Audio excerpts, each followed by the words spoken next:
solving hard things requires a simple solution. So Larry focused on what is the core? How do we focus on not trying to do too many things, but what do we do best at core?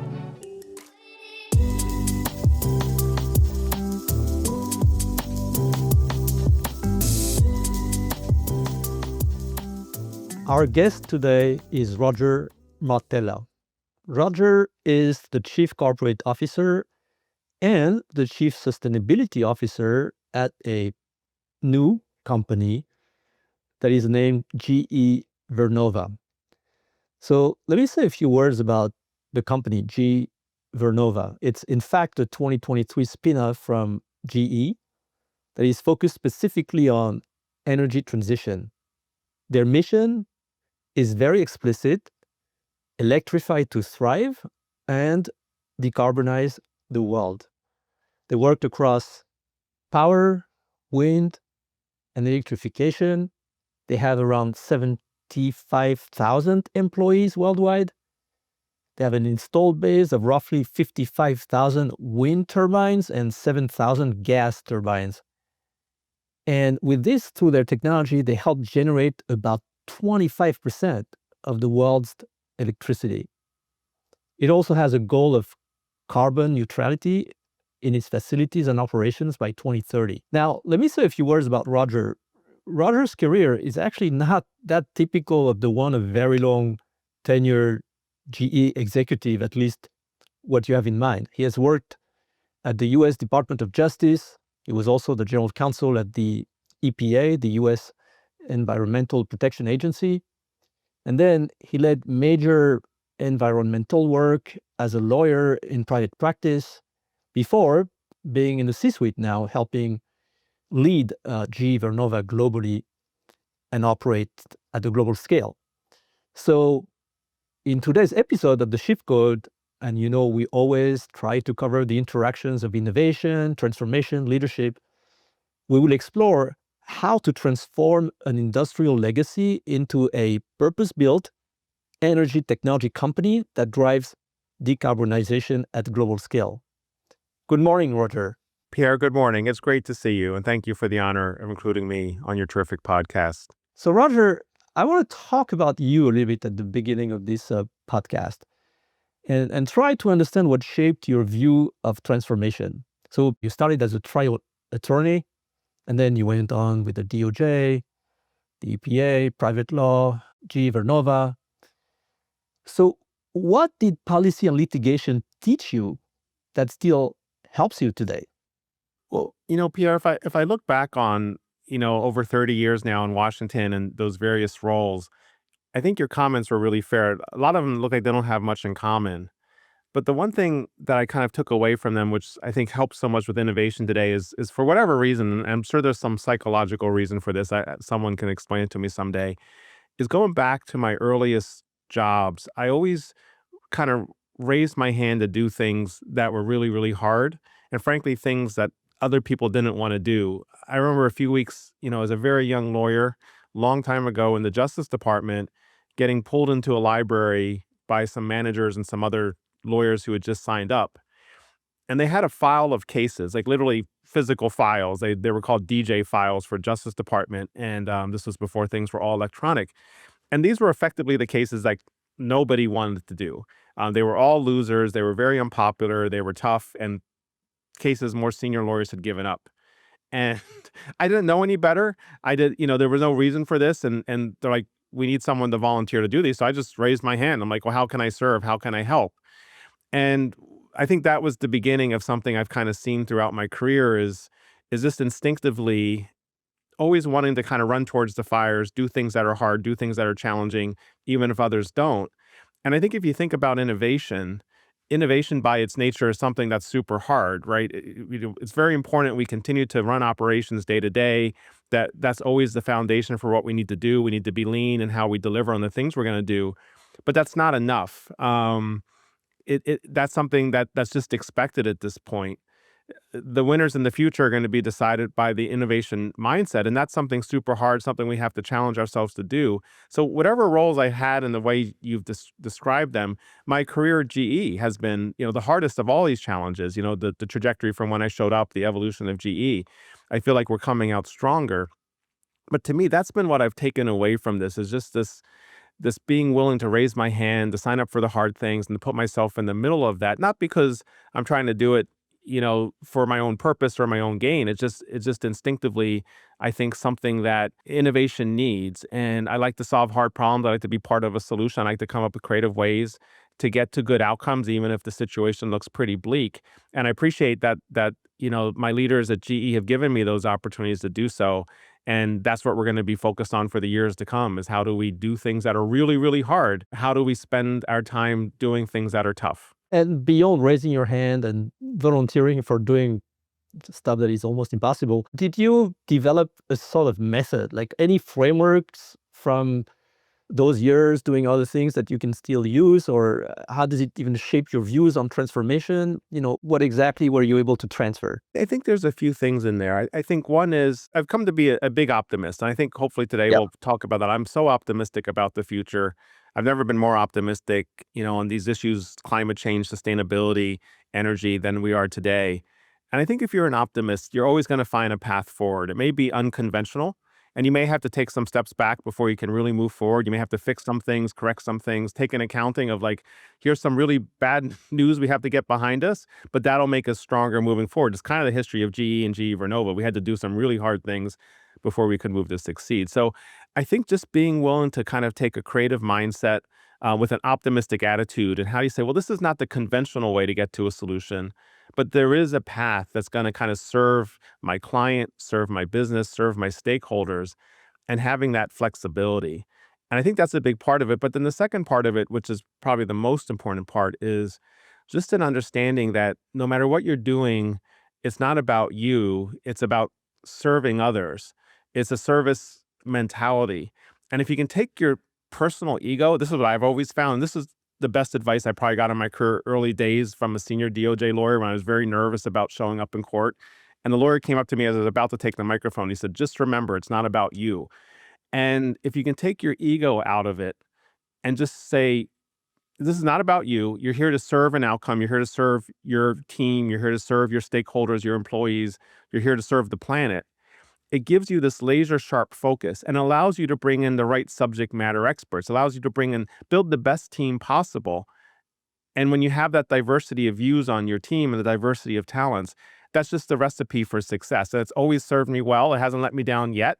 We've had some bumps on the road on many times, but it's always led us to the best outcome. So I think it's a combination of those two things. Yeah, I think it's a very good advice. Like, it's not about you. By the way, it relieves a little bit the pressure sometimes, and it's actually good to think about the purpose of what you're doing and not yourself, how you would show up. Very good advice, I think. So, as you don't want to talk too much about yourself, let's talk about GE Vernova. So, it was built for energy transition, but of course, it has a long industrial legacy as part of GE. So tell us a little bit, how does the transformation look like from the inside? How is it to transform a company that has such a long legacy history? What did you have to change first? Like structurally, culturally, how did you approach that? Yeah, it was very hard, and I hope and we're proud of where we are today. As I sit here in 2026, with a lot of humility, knowing a lot of challenges ahead, but it's a privilege to be in a position to serve these challenges. Definitely, probably of the many hard things I've done, probably the hardest is going through this transformation. And so good to be coming out on the other side of it. I'll just share a little bit of a personal anecdote. I will bring it back to me a little bit just for a second. So I Wonderful. when I joined GE, I was at a law firm, a big, very large, Am Law 10 law firm, helping lead their global international practice, kind of seen as a leader in the space by my peers and all that kind of stuff. And I took kind of a contrarian approach as things, many people's eyes couldn't be going any better for me there. A lot of people looked up to me as like a model for how they wanted to build their own practices. And so I did a contrarian thing, kind of leaving the equity partnership when I was like kind of peak point of that career, to come join GE and go in-house. And a lot of people like really question that, like, why, what are you doing? What are you thinking? Why are you doing that? And the situation was made a little more kind of harder by the fact I joined GE, General Electric, in March of 2017. And the time I signed up, the time I was going to the interview, it was still the old GE. It was like this huge American, leader company, among the most important companies in the world. And that was a big motivating factor to the impact we could have. The day I showed up for work on that Monday morning was unlike any other first day on a job I've ever seen, because I didn't quite appreciate it at the time. But I'm coming to the office. I'm super happy, super perky, thinking I'm going to meet all these people. Everybody's going to be excited. It's going to be a great first day. And people were looking down at their computers, extremely stressed out, running in the conference room, shutting doors. And even though didn't know much, I'd been around enough to know something was not right. And so they had announced something that morning that I don't even remember what it was, but it was the first indication that this was not the GE of the past. And the employees who had been there were able to interpret that in ways I couldn't. And so I went through my, what they call immersion, your orientation over the first couple of weeks. And every single lunch and dinner and meeting was basically me counseling employees who were stressed out about how they saw this company as potentially, really falling in on itself. And so I signed up at kind of like this really strange time. And you might imagine some of my former peers were kind of calling me out, like, look at what happened, we told you so, and so on. So I was one of 30 leaders who joined that year.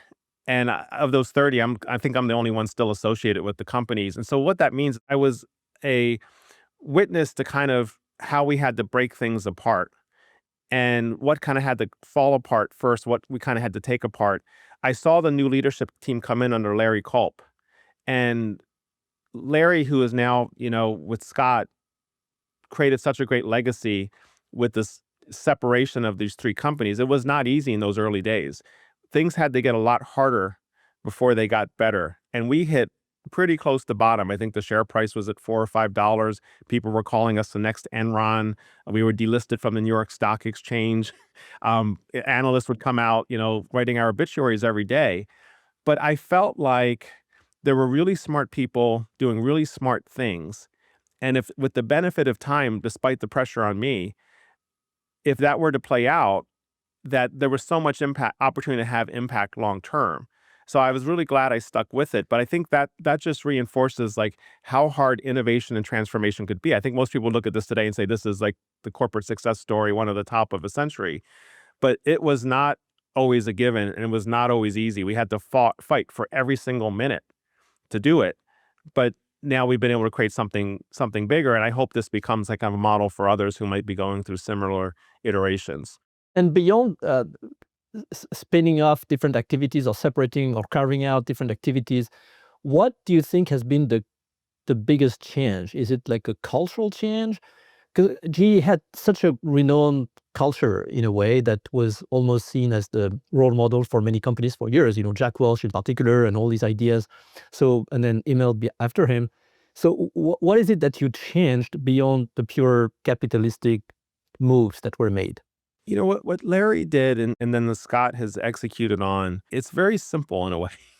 And this goes back to kind of like how solving hard things requires the simplest solutions. They went back to basics. I think, many people, there's been commentaries would say that the company had tried to do too many things and things that were not necessarily aligned to the strongest business models. And so Larry focused on what is the core? How do we focus on not trying to do too many things, but what do we do best at core? And famously, ahead of our separation, we were the first company to kind of take over the New York Times for an entire edition, every single ad. And the theme of that day was focus. That what we were going to do is we were going to bring back focus to these three companies. So you have a purpose-built company focused on electrification and decarbonization, a purpose-built company focused on aerospace, a purpose-built company focused on healthcare, and lots of other things that kind of went away in the meantime. So when I got to know Larry, I was just watching him. He was willing to be patient. As I said, things got a lot harder before they got better. He didn't just walk in, flip a switch, and things turned around. He had a plan, but it took a long time to execute that plan. It took many years, but he stuck to his goal of focus, of simplicity, and of really streamlining the businesses, going back to basics, lean methodology, and kind of jettisoning the rest that were not critical to that impact. And that's proven to be a successful model. So I learned so much from that. And now Scott executes on that every single day as we're this purpose-built company, still a complex company, focused on, as you said, electrification so that people can thrive and we can help the planet decarbonize. And so you spoke about your first day. May I ask you what your days typically look like today? It's a mixed blessing. I'm the kind of person whose my worst nightmare would be to be bored. That's my biggest fear, is like getting bored. And so I have no lack of boredom. And we have quite busy days, but that's a positive thing. So I'm based in Washington, D.C. You can probably tell that from the sign behind me. And so I do a number of things. And part of that is lead our global government affairs team in addition to sustainability. And so I have leadership obligations to Scott and to the board and to our leadership team on the company. I serve as a bit of an ambassador to our external stakeholders. And I also lead our sustainability programs. And so life is not boring these days. And every day is unpredictable. I'm not someone who can kind of wake up at 5 a.m., look at my calendar and say, oh, I have a feeling how this day is going to go. My day is really spent kind of juggling time, because as much as I have to get commitments done during the day, I know on any given day, being here, we're directly across the street from the White House, by the way, we're kitty corner to it, that at any given time in the course of the day, I'm going to get pulled into meetings and developments and things like that that are entirely unpredictable. And it's a bit chaotic, but I feel good about it because frankly, it means we're relevant. And I'd always like to take the phone calls. I always like to be responsive to people, because what's the alternative? The alternative is we're not helping, we're not serving, we're not working with folks. So I'll never complain. I see it as an honor and a privilege that we are serving. We're serving, again, our markets. We're serving this administration. We're serving global administrations, because if we can help them succeed, everybody succeeds. So I'll never complain about the work-life balance. There's not much of that these days. But to me, that's a positive. It fits my personality well, as the reality of the situation. But it also just is a reinforcement to me that we're having an impact. People see us as relevant, and we're finding a way that we can help bring solutions to the table for a very diverse group of stakeholders all around the world. Wonderful. So, you mentioned the White House, and I like to get to this topic of aligning sustainability, innovation, policies. So, you sit in a way where all these things meet, right? Sustainability, innovation, policy, and these forces don't always align, as we know. So, can you tell us what's the hardest part of making them just one thing, right? When climate goals and commercial goals clash, how do you keep progress moving when what you understand from the policies of the administration clash with your strategy or plans? How do you make this work? How do you deal with this on a day-to-day basis and then impact 75,000 people and all your vendors and your ecosystem and try to navigate all these contradictory goals at times? Well, Pierre, you used kind of the most important word in your question, which is align. And that's exactly how I think about it, because I'm going to go back to my optimistic attitude, but I think I'm right on this too. I actually think there's much more alignment on these topics than a lot of people give credit for. And frankly, my job, I think, is to translate that. It's not to change people's mind, but is to show that you don't have to be, if you're in favor of this, doesn't mean you have to be against that. And if you're in favor of that other thing, doesn't mean you have to be against this. And to be fair, this is not picking on the Trump administration. I think every political administration I've ever worked with is guilty of all of that. They're in favor of this, they're against that, they're in favor of this one, they're against that. I don't think that's ever a good thing. So what I try to do is show that alignment, connect the dots. So I'll give you a very specific example. The Trump administration is very focused on increasing supply of electrons on the grid. We can help them do that. We're the company headquartered in the US that makes all the equipment that puts electrons on the grid. So we're very proud to share with them that last year in 2024, we put 31 gigawatts of power onto the grid. That's about the size of the state of Virginia, the data center capital of the world. Mhm. And they'll say, that's great. Do more, please. That's not enough, but thank you. 31 gigawatts is good. We want you to do more. So they love the electrification story. We did it with gas turbines. We did it with nuclear. We did it with wind. We energized 71 gigawatts of grid transformers and so on. But then where I can kind of take it to the next level is I want to let you know something, by the way. We put that 31 gigawatts of capacity on the grid, but the carbon intensity of that capacity is 20% below the carbon intensity of the grid itself. So the more we're making these investments at scale, which you're totally in favor of and we're totally in favor of, the more we can drive benefits for decarbonization, the more we can improve the trajectory of greenhouse gas emissions. So part of my goal in these conversations is to show it's okay. Like, you don't have to be against something. We can actually help your messaging. Like, you could be in favor of both. And there's a number of Republicans on Capitol Hill that's called the Conservative Climate Caucus. Like, they're completely on board with that. They get that. I can't say that I've quite persuaded the Trump administration yet. I'm still going to keep having these conversations. But I think that's how we approach it. It's not about saying that this is bad for your goals. It's like, we're on board with your goals. We're going to help you succeed for your goals, but we can also align your goals in a way that you get to derive other benefits from this. So that's the way we try to share it. That's part of my job, is to message it. But I don't think there's as much inherent tension in these issues as sometimes people say. I try to just, level set and explain why all of this is important. If you had to summarize the position of the current US administration, I think it's important for our audience to understand that, especially because we have a global audience and sometimes they are pretty far from the details of how things are done and how things work in DC.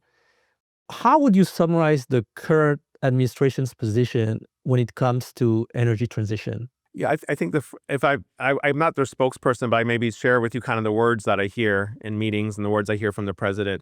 I think the first thing they would say is they would probably slap us on the wrist a little bit for using the word energy transition. I think they would challenge that first and foremost, and they just as a fundamental, they'll debate the transition point. That's something, again, we have to, whether it's the Biden administration, the Trump administration, it's important for us to be empathetic, right? And that's part of our jobs, is we're going into meetings. We're not changing our messages, we're not changing who we are, but it also be kind of reckless for us to not be sensitive to the audience. And so we do work on semantics and things like that. So that's one thing that we've kind of adjusted What's in our another way of semantics. saying energy Yeah. transition then, or Yeah, but sustainability? I get the point, and I think what their views would be is that they think the world needs a lot of electricity, that they think the U.S. needs a lot of electricity, and they see this as Secretary Wright, for example, our energy secretary, has called it the Manhattan Project of a generation.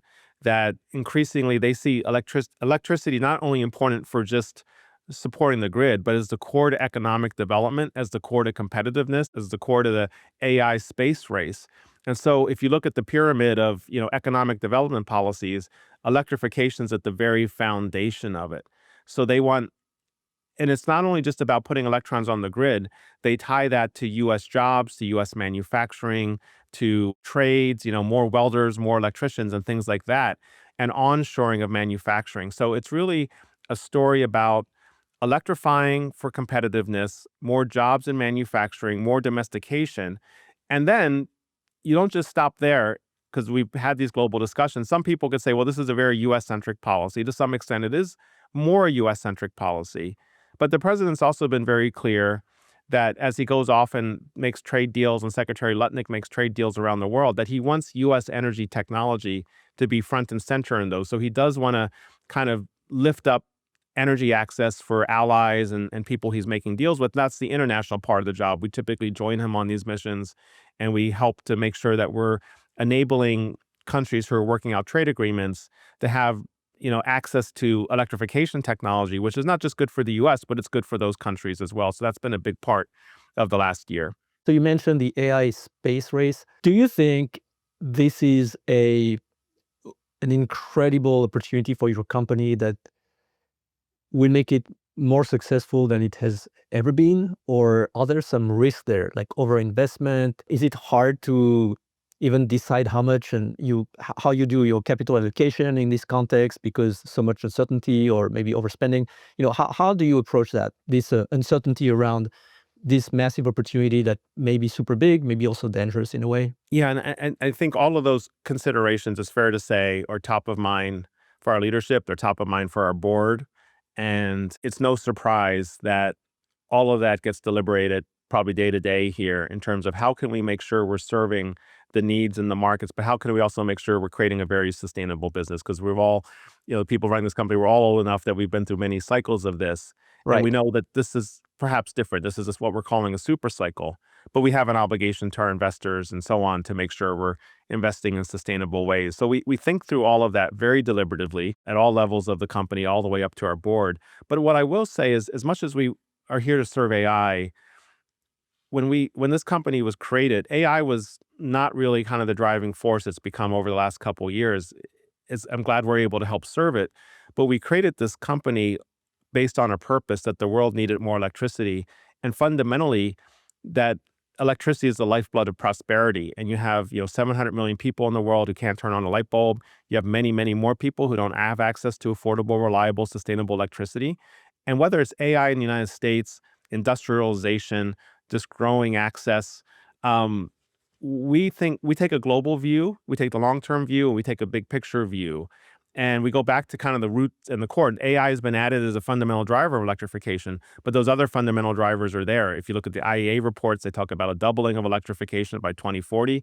Only some of that, a small sliver of that, is AI, which is a lot of it's in the United States. So we try to take this very holistic view at the same time and make sure we're serving all of those purposes. And how do you see the differences between the different regions of the world today in terms of policies, strong beliefs that they may have in energy transition or not? Do you see as many differences as it looks like reading the press, or do you feel like in fact there is a lot of convergence in reality? I see more convergence. We can always talk about nuance, region to region, country to country, and I live in the nuance. I'm happy to get into that. But if we go back to 2024, the year President Trump was elected, well, 25% of the world's population went to the polls that year, and then even more early into 2025.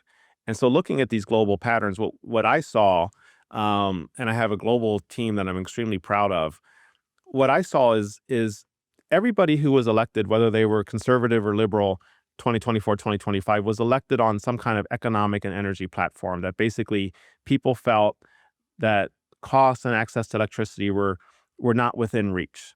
And so they were changing governments to put people in who were more pragmatic, I'd say, than where we'd been in the years prior. So the whole world, I believe, at this moment is shifting towards kind of pragmatism towards energy. I think climate is still top of mind in many parts of the world. There's different reasons for that. Europe, I think, is sincerely concerned about the impacts of climate change. Other parts of the world are concerned about it, but they also see climate change as an innovation play, an opportunity to kind of reinvent their economies around. So there's different motivating factors. So I'd say climate remains a top issue in most Which places of the economies, world by the where I way, would go. do that? Like China? Like where do you see countries seeing it as an innovation platform, which I guess is a great term for I that think that the part of the world that comes to mind the most for me is the Middle East. I think you Middle could East? also argue Southeast Asia, but if you look at both the UAE, which hosted COP28, and if you look at Saudi Arabia, which has Vision Mhm. 2030 plan, probably the most ambitious climate change plan on the planet, you have the Middle East kind of fundamentally reinventing their economies away from fossil fuels to be part of the clean energy ecosystem, and they're very unapologetic about it. This is a do or die for them as they communicate it. So I think that's kind of a leading example to me of just how much the world is And we're changing. seeing this at BMI as well, right? A lot of Of course. demand for our sustainability content and certifications, it's and of course we talk about this a lot with people in the Middle East, like running projects. It's very top of mind. Agreed. Thank you. You also teach international environment law, right? And so how do you see regulation evolve in the next few years? Like, what do you think is going to happen in the next? When I say a few years, it's maybe 10 to 20 years. Like, given the escalation of climate events and maybe more pressure on also the AI side to produce more electricity. So how do you see regulation happen? Thank you. I have some views on this, having been an environmental lawyer for a long time. Now, I don't practice law anymore. I'm pretty proud of that. But having said that, I do teach at law schools, and I get pulled into a lot of law lectures, which I'm very thankful for. So I do have some strong views on this, and my views were quite controversial when I first started sharing them a few years ago. I gave some, I don't know if to say famous or infamous lectures. I wrote some articles on this. But now I think, to be fair, they've been more kind of mainstream. But the whole premise I had going back to 2020 when I first started socializing these ideas is, as someone who's been a lifelong environmental regulator, that environmental regulations are becoming less relevant, and the world is transitioning to a place where we're moving from the sticks to the carrots, and we're seeing a huge realignment between the public sector and the private sector. Where for most of my career, we sat at opposite ends of the table. We could never agree on anything. Now there's an embracing of both sides. I go back to the Biden administration, and they passed the Inflation Reduction Act. It's the country's first climate change law. It was all about incentivizing the public sector through carrots and not sticks. And I give them a lot of credit for kind of changing the mindset on that, which is kind of fundamentally a Republican concept. And here you had all the Democrats supporting it and none of the Republicans supported. I kind of called that out. It wasn't a very popular thing on LinkedIn, but I thought it was fair. And so I actually believe that we are, and this is why I share with my students, my lectures, that environmental regulations are not going to go away. There's still going to be a need to kind of enforce for conventional air pollution and water contamination and things like that. But we are definitely shifting to away from preventing things, blocking things, controlling things, regulating things, and more towards incentivizing things. And I'm completely on board with that. We can get into all the reasons and you can read the articles, but there's a lot of reasons companies are accountable for that. But if we're going to really make progress at scale, let's be honest, like time is working against us. That's the biggest thing that weighs on me, is that the progress on these topics are not moving with the urgency that's warranted. And if we think about how quickly government works, I don't know that anyone would think, if we look at the US system, the EU system, that government can really move at the pace of the private sector. So empowering the private sector to take the lead on these topics and moving at the scale at the pace that it typically does, to me, is very positive. And part of my goal and my hope is I can help continue to steer that so that we can show and build that credibility that we're in a new era where the private sector can lead on these topics versus regulations. Yeah, we're members of the Global Compact, and once a year we have this lunch at the United Nations during the UN General Assembly week. And it's always the same blame game between CEOs and governments about who should do what, right? So government saying, you private sector need to take action, you need to be more accountable. And then CEOs are complaining about regulations or lack thereof. And so do you see a lot of that blame game still happening, or do you feel now that the real forces of the economy, which are indeed the private sector and companies, are really developing strong sustainability strategies or sustainability-based strategies that will transform their business models and make them more successful down the road anyway? I certainly feel like we are moving in that direction. Again, I think it's regional. We talked about Saudi Arabia, and one of the things that struck me is, having been there not too long ago, I was actually there with the president. They talked about how getting a project built in 8 months was a long time for them, like building a project, 8 months. In the US, you wouldn't even be submitting your permit in 8 months. And in Europe, it's even in a worse situation. So that's just not sustainable, especially if we believe my premise, which is the more we invest at scale, the more we're driving decarbonization outcomes, the more we're driving sustainability outcomes. Everybody should be in favor. And this is why I'm so excited, because like I've been doing this for 30 years, don't have a lot to point to in terms of like how I've moved the needle forward in terms of having an impact on the planet. I may not have a lot of impact on the planet, but I feel like the next generation, the people who come online today, come on board today, they have 30 years ahead of them now, where they get to implement these projects, and these projects are going to move the needle and they're going to solve for this.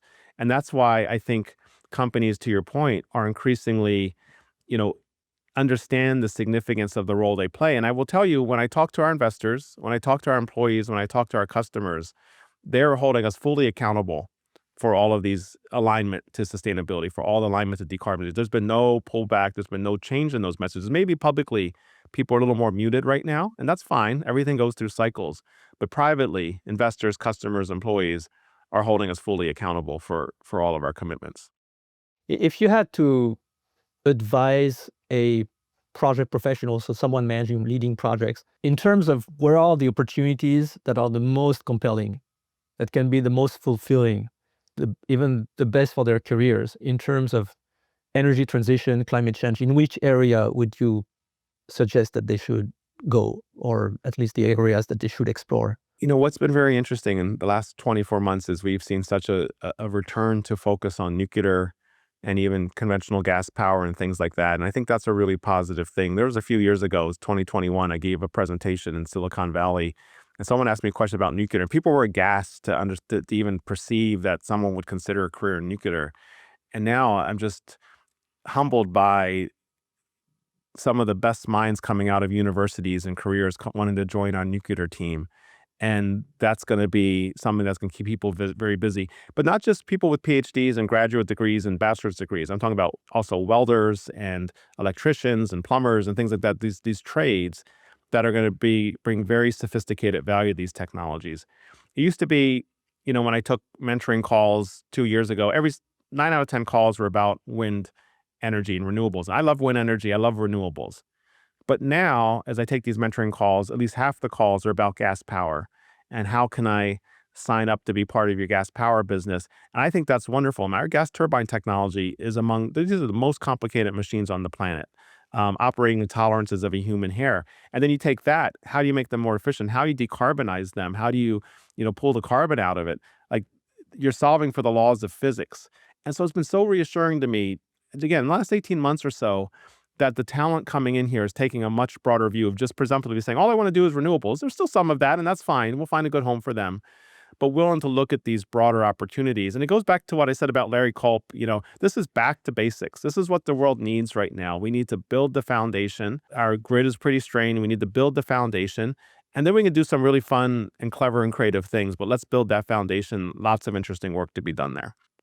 All right, Roger. I'd like to move a little bit to another topic, which is enterprise agility, which of course PMI has a lot of interest in, and we are actually working on a new manifesto for enterprise agility. And I was thinking in your business, in your line of business where you're dealing with geopolitics, regulation, like huge capital investments, and at the same time the pressure of climate change, right? And the needs of AI. So like a lot of market forces that also push you to act. How do you lead through that kind of uncertainty and at the same time move fast, right? When everything takes a long time, you need stability in the regulations, you need to invest a lot of money. So how do you manage to still be agile? If you are agile, or maybe you don't believe in agility at all and you think it's a bad idea. So tell us more about that.